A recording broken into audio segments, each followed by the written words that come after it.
The 10 blunders that doomed the Third Reich. Adolf Hitler rose to power with a vision of building a thousand-year empire, an empire built on conquest, racial ideology, and absolute control. For a time, it seemed unstoppable.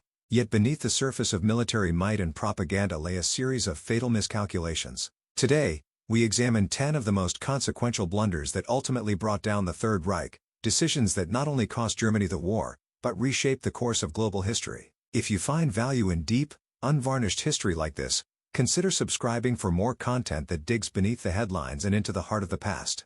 Blunder 1. The invasion of the Soviet Union, Operation Barbarossa. On June 22, 1941, Hitler launched Operation Barbarossa, the largest military invasion in history, as over 3 million Axis troops stormed the Soviet Union across an 1,800-mile front. Initially, German forces made impressive gains, capturing vast territory and encircling Soviet divisions.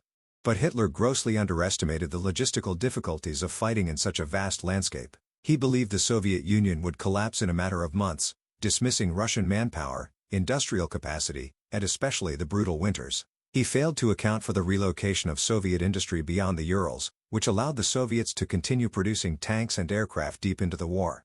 By winter, German troops, without proper clothing or supply lines, were stalled outside Moscow. The Soviets launched a counteroffensive, pushing the Germans back and ending Hitler's dream of a quick victory. The Eastern Front would become a long, grinding war of attrition, one Germany was not prepared to win. Blunder 2. Declaring war on the United States.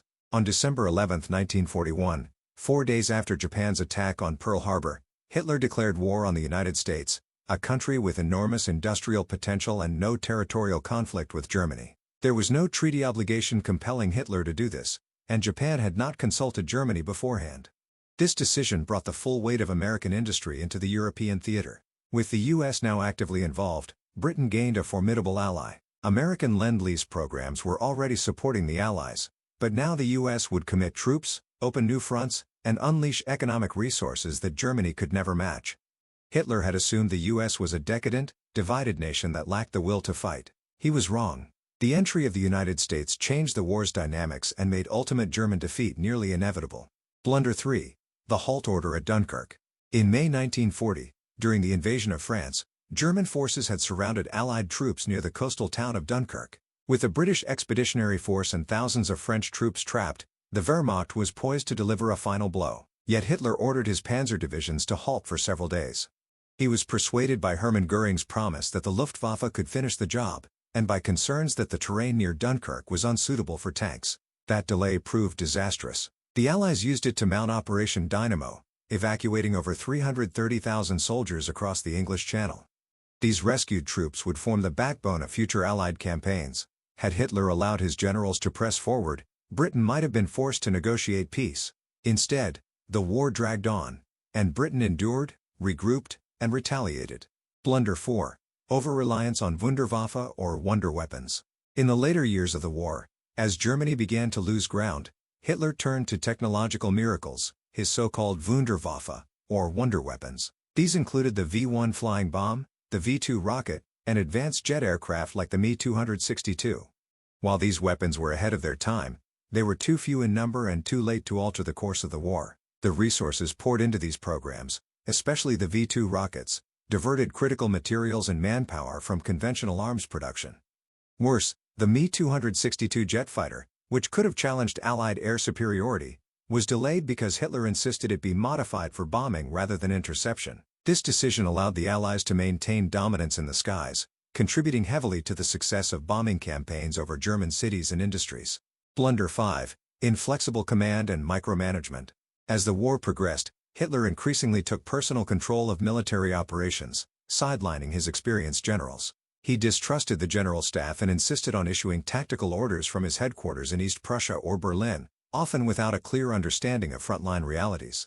He ordered troops to hold positions at all costs, refusing strategic withdrawals even when such moves would have saved lives and preserved divisions. One glaring example was at Stalingrad.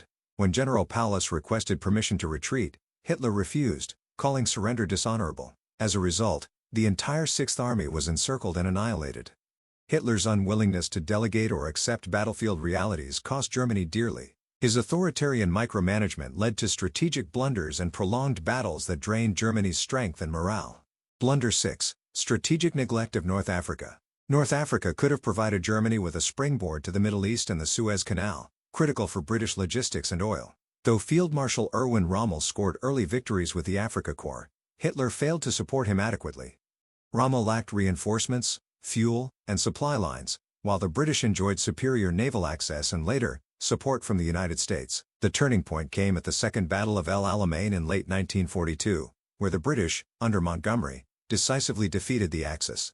The loss in North Africa allowed the Allies to invade Sicily and then Italy, opening up a southern front that diverted German forces and hastened the collapse of Mussolini's regime. Hitler's underestimation of this theater weakened his strategic flexibility in Europe. Blunder 7. The Holocaust and ethnic persecution. The genocidal policies of the Nazi regime were not only morally reprehensible but strategically self-defeating.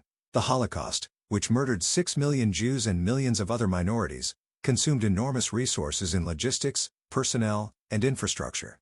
It also undermined Germany's war effort in several concrete ways. Skilled Jewish scientists, engineers, and professionals fled to the Allies, many contributing to the Manhattan Project. In the East, where some Ukrainians and Baltic peoples initially welcomed the Germans as liberators from Soviet rule, Nazi brutality turned them into fierce resistance fighters. Furthermore, the use of slave labor, starvation policies, and scorched earth tactics alienated occupied populations and fueled widespread partisan warfare. Rather than consolidating support, the Nazis provoked rebellion and chaos across the territories they sought to control. Blunder 8. Overextension of military campaigns.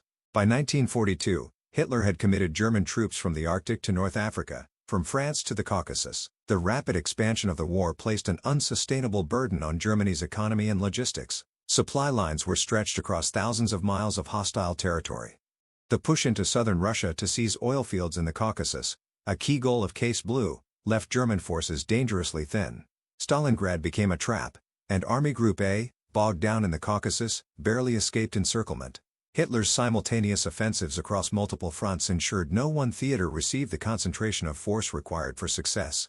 This strategic overreach, driven by hubris and an ideological obsession with conquest, ultimately fractured the German war machine. Blunder 9. Ignoring and underestimating resistance movements. Throughout the war, Hitler dismissed the threat posed by local resistance movements, but across occupied Europe, partisans and underground networks actively disrupted German operations. The French resistance provided critical intelligence for the D-Day invasion. In Poland, resistance fighters launched the Warsaw Uprising, forcing Germany to commit troops better used on the front.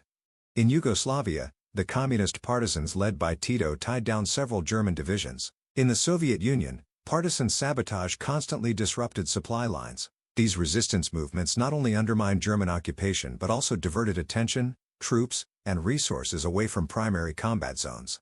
By failing to win over local populations, or even to suppress them effectively, Hitler faced a war not just at the front lines, but within each and every occupied town and forest. Blunder 10. Refusal to surrender and the Nero Decree. As defeat became inevitable, Hitler refused to surrender or negotiate peace. Even as Allied forces closed in from west and east, he insisted on scorched earth tactics, ordering the destruction of German infrastructure in the so-called Nero Decree of March 1945. The decree, intended to leave nothing useful for the advancing Allies, was ignored by many German officials, including Albert Speer. Still, it demonstrated Hitler's detachment from reality. He no longer sought victory, only total annihilation. In his final days in the Führer bunker, he issued nonsensical orders to phantom divisions. He blamed the German people for their failure and abandoned any pretense of leadership. His suicide on April 30, 1945, was the final act in a tragedy of delusion, misjudgment, and ruin. History seldom offers clearer examples of self-destruction than the rise and fall of Adolf Hitler. What began as a ruthless bid for dominance collapsed under the weight of strategic folly, ideological rigidity, and personal delusion. These 10 blunders weren't minor miscalculations, they were systemic failures rooted in a worldview that rejected reason in favor of fanaticism. The fall of the Third Reich reminds us that even the most terrifying regimes can implode when guided by arrogance and hatred. Let it be a lesson to future generations. The tools of conquest may win battles, but it is sound judgment and moral clarity that sustains peace. If this breakdown helped you see history in a new light, please like the video, subscribe for more, and share your thoughts in the comments. Because understanding the past is the first step towards shaping a better future.